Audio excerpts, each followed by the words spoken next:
कधी विचार केलाय का की आपल्याला माणूस नक्की काय बनवतं? फक्त आपलं शरीर? नाही, त्यापेक्षा खूप काहीतरी खोल आहे. आपण कुठून आलो? आपला हा समाज तो कसा घडला?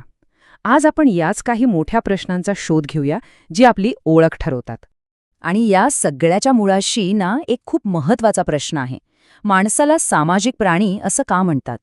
बरं, याच एका प्रश्नातून मग अनेक प्रश्न उभे राहतात, जसं की समाज का बदलतात, वेगवेगळ्या गटांमध्ये संघर्ष का होतात.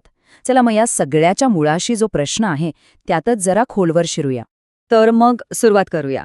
सगळ्यात आधी हे समजून घेऊया की माणूस आणि समाज यांचं नातं नेमकं कसं आहे.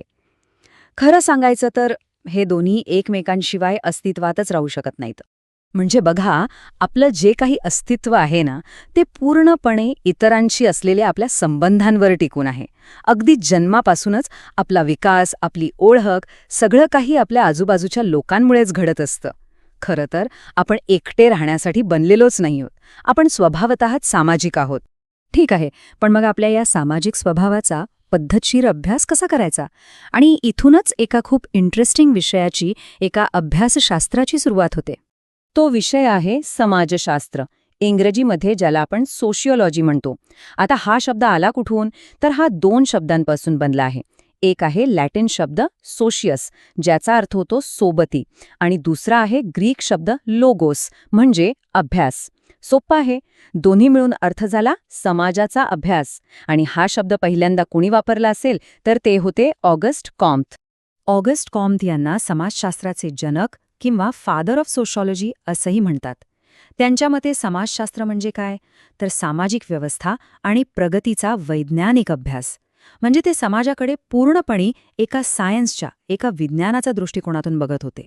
पण फक्त तेच नाही, मॅक्स वेबरसारखे जे इतर मोठे विचारवंत होते त्यांनी ह्याकडे जरा वेगळ्या अँगलने पाहिलं. त्यांच्यासाठी समाजशास्त्र म्हणजे काय?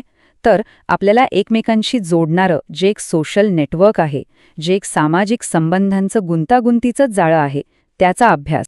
ओके, पण मानवी समाज खरंच समजून घ्यायचा असेल ना, तर आधी एक मूलभूत प्रश्न विचारावा लागेल. इतर सगळ्या प्राण्यांपेक्षा आपण म्हणजे माणूस इतका वेगळा का आहे? आणि ह्याचं उत्तर ना खूपच इंटरेस्टिंग आहे.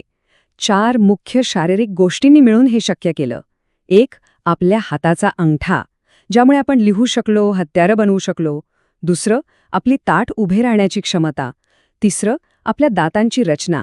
आणि अर्थातच सर्वात महत्त्वाचं, आपला मेंदू. खरं तर याच मेंदूच्या विकासामुळे आपण आजचा एवढा कॉम्प्लेक्स समाज निर्माण करू शकलो. ठीक आहे, शारीरिक क्षमता तर मिळाली, पण आपण सामाजिक व्हायला शिकतो कसं? जन्मतः तर आपल्याला हे सगळं येत नाही.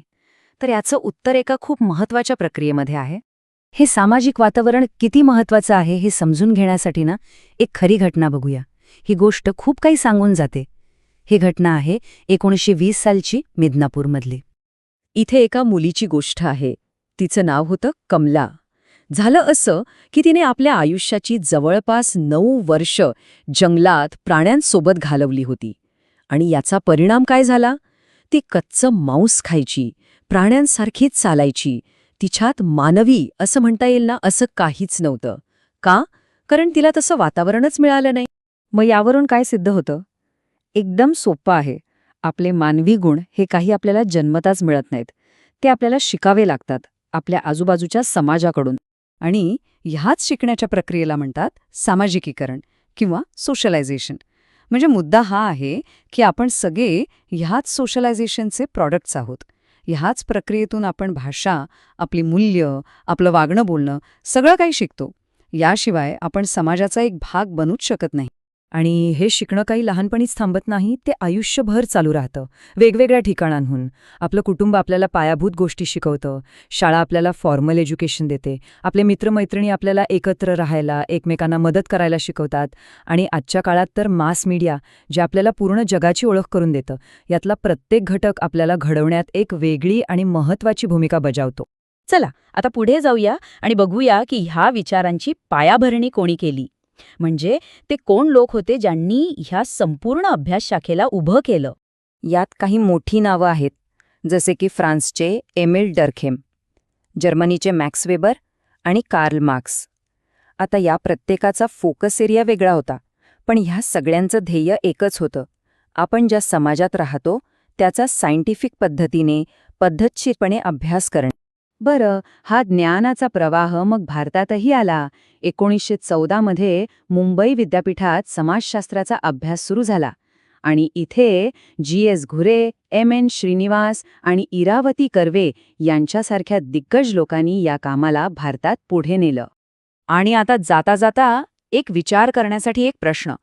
जर आपलं संपूर्ण वास्तव, आपली ओळख, आपलं वागणं बोलणं हे सगळं आपण ज्या समाजात जन्मलो त्यानेच घडवलं असेल, तर मग आपल्यातलं आपण म्हणजे आपली स्वतःची ओळख ती खरोखर किती फक्त आपली आहे? विचार करण्यासारखा प्रश्न आहे नाही?